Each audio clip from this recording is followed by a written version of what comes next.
before April even rolled around, 2019, I wrote my 200,000th word of the year. My goal, 525,000. Why is that important to you? Because, simply, you're my tribe, and I don't want any of you to buy the lie. This episode of Horrible Writing, that will never work. You can't publish that. Seriously? Don't. Oh my God, that's everything. That's bad. You probably should find other hobbies. You ever learn how to talk? Stop. Be happy. You don't. Don't bother me. I've seen better things. Do you really want to? And my third grade, get up.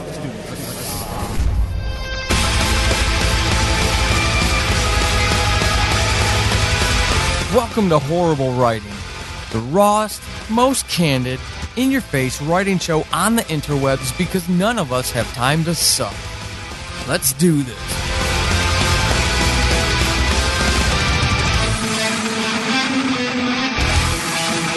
So happy April. I forgot to mention that in episode 80. I am wishing you it. Now, I'm excited. April means spring. It means more sun here in the Pacific Northwest, which is always a resource that is sought after. People will kill over having to share a ray of sunshine. We love to spread it, but we want it all for ourselves. And it also kind of means like the kickoff to my writing conference time. It's that season, if you will. I go to one here in Seattle, NorwestCon. Stumble over the name. But I absolutely love it. Incredibly price friendly and such a robust conference. It's absolutely ridiculous. Though last year, those of you who've listened forever, you'll remember, I lost a very sentimental gift and it was never recovered. So I'm still kind of pissed about it. But it's a great place and I get to meet and hang out with a lot of great writers, to include our very own Horrible Writing family member, Kay Kenyon, who is part of this show, is part of the Facebook community that we have going on, and is also a fellow Washingtonian. So it was really cool and an honor to have dinner with her last year, and hopefully get to hang out with her again this year. So this is a great time as the show is transitioning to this alternating schedule, and I'm getting those Pick Paul's Brain segments going. So again, if you listen to episode 80 and you want some questions answered, make sure that you record them and send them in to me so that I can include them in the show. Listen to the episode to make sure you do it cleanly, or just message me here at the website, over on Twitter, and I'll give you the clue on how to do it so I can actually use the audio. But we also have a new segment coming up in the future. There's some logistical things I need to do to schedule it, but we'll be having more writing guests on the show. I'm big about having diverse voices, and this new element, this new segment that I'm going to introduce will do just that. I just need to get it all set up first. And I thought now is the right time for new audience members and for those who have been around for the long haul to refresh their memory, to remotivate, if you will, to remind you to not buy the lie. This is the highest word count goal I have ever set for myself. And I'm not at 50%, and I'm horrible at math, but whatever 200,000 of 525,000 is percentage-wise, I'm there. It's because I'm driven.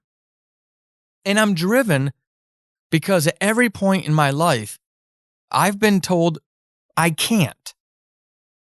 Paul, you can't go to college. We can't afford it. We weren't sure that you were serious about it, my parents said.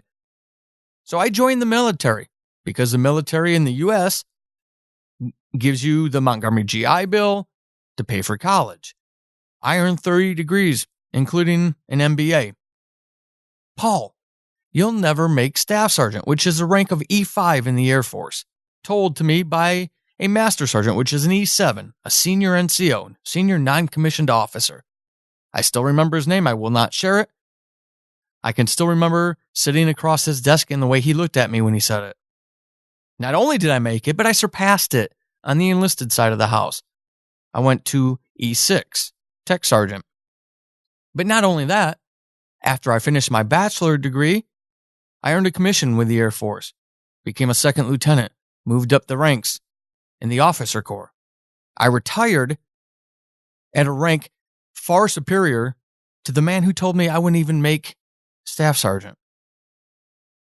Paul, you'll never find a better woman than me, my first wife said. Oh, how wrong she was. Paul, you won't ever be published. It's too hard and you need to focus on your career. I bought that lie for 2 decades. And one of the reasons why I drive so hard, why you hear this show as it is packaged and has been from episode 1, is because I wasted 2 decades of my life buying the lie. And I don't want that for any of you. See, folks, here's the deal. There are people who are going to kick you when you're down. They're going to kick you when you're up, especially when you're up. There's hordes of people waiting around that next family tree. You know, cousins, brothers, sisters, parents, spouses, who are going to tell you that you can't do this writing thing. And we all know those internet dark corners, and we know the trolls that are waiting for us there. They usually don't come out until we've put out something, and especially if we put out something they don't like. We'll find them. They want to convince us that we don't have it, whatever it is, to make it. They want to convince us that our dreams are childish, that this writing thing and making up stories, that's not what responsible adults do. Go be a hippie in someone else's yard, right? The uglier side of it, human manipulation, selfish motivation, people in your life who want you to make them and their priorities your priority. Maybe even ingrained in you from the time before you even had the ability to critically think. You've accepted that as your role.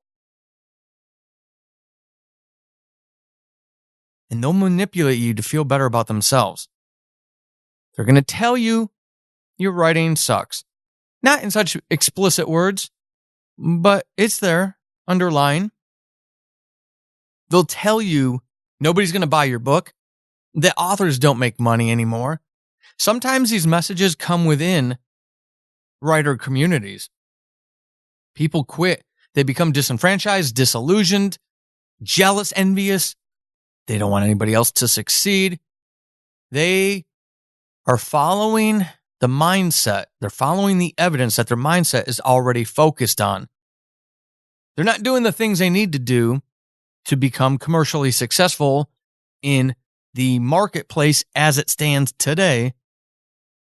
But yet, they're going to profess expertise and tell you all the things that you can't do.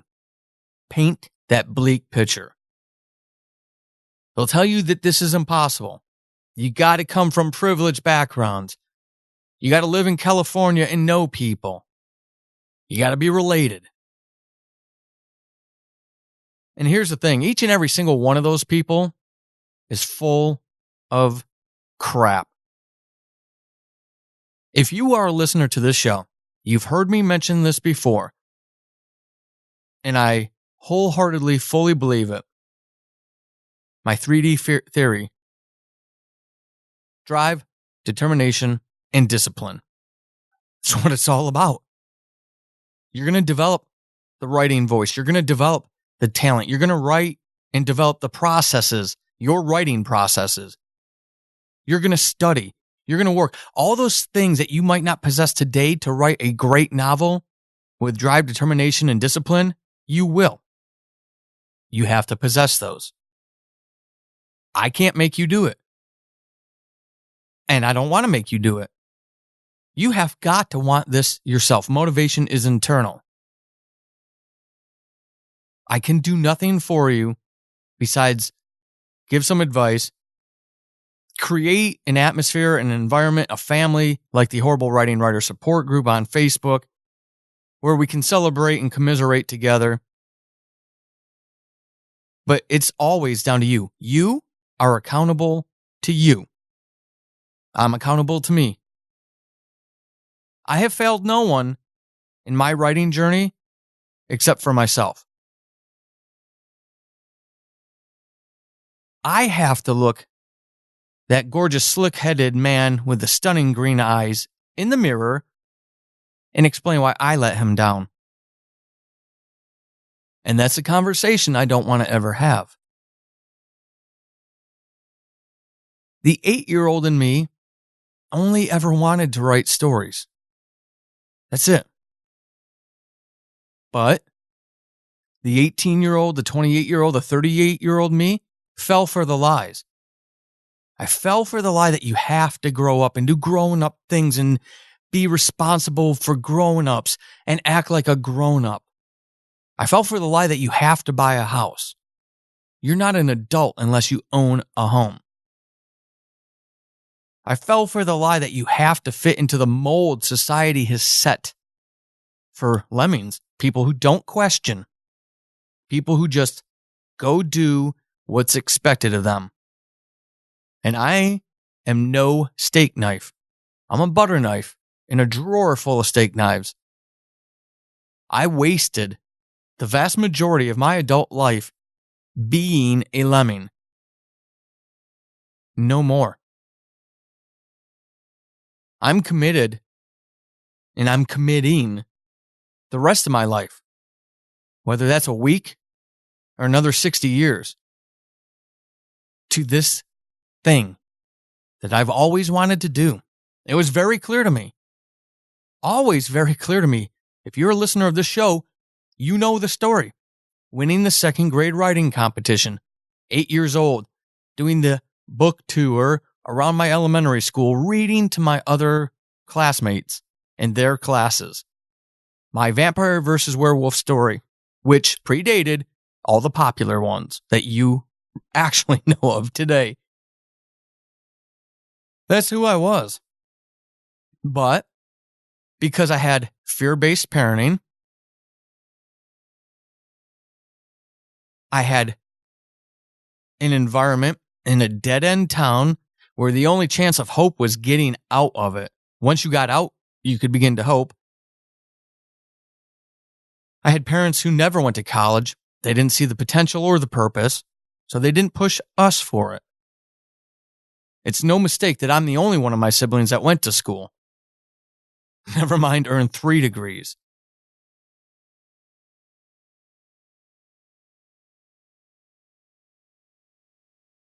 Some of you are facing those very same things yourselves. Some of you, that is your reality. That is the environment that you operate in. You, today in 2019, are me 2+ decades ago.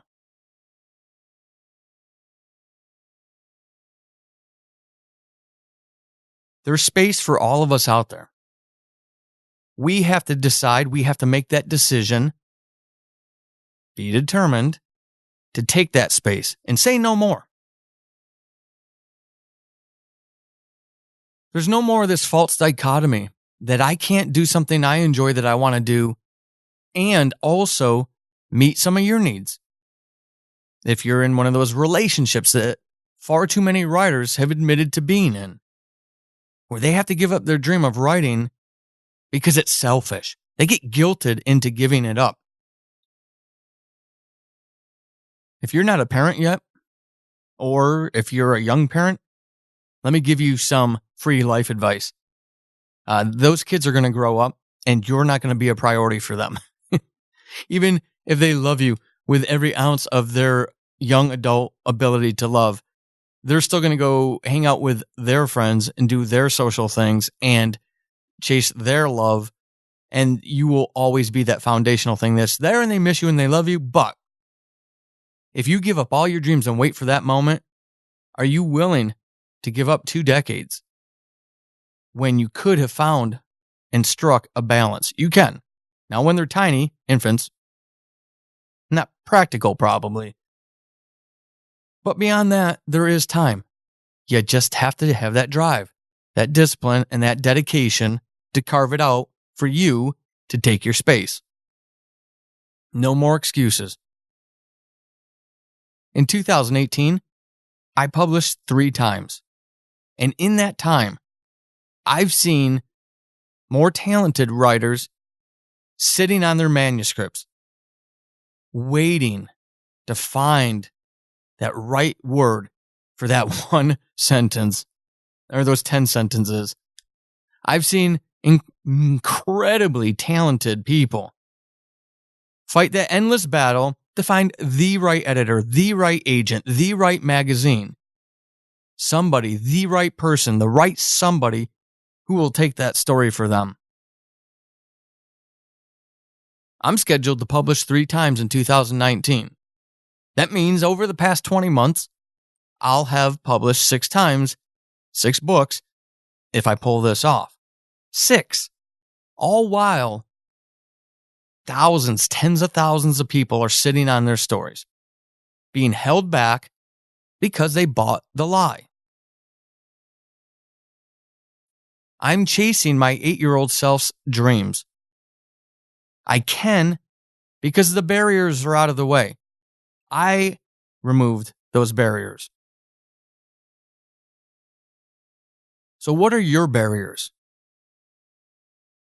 Are you buying the lie? The lie that you need a 6-figure salary. The lie that you have to have a nice home in a nice neighborhood in the nice school district. The lie that you have to keep pursuing higher education until you're old enough to be the grandparent of some of the kids that are also students in that same class as you. The lie that you must procreate. All around the world, this show has listeners. There's all kinds of cultures, people from different cultures who are listening. There are cultural norms too expansive to cover and anticipate. But that doesn't mean we have to ignore the fact that people are taught these lies from the very beginning of their lives. And in all things being equal, maybe it's not such a big deal. But it's not equal. Not when you're having to give up a passion or a dream for those lies. That's when it becomes problematic. Are you buying the lie that you can't? Don't. Within you is everything you need to chase your dreams. It's simply up to you to run in the right direction.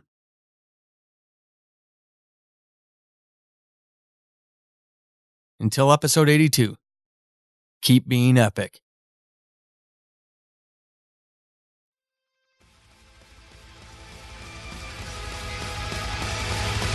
This has been Horrible Writing, and hopefully after this episode, you suck less than you did at the beginning. I am Paul Sading, your host extraordinaire. You can find me over on the Twitterverse at Writing Horrible and over at paulsading.com/horrible-writing. Until next time, suck less.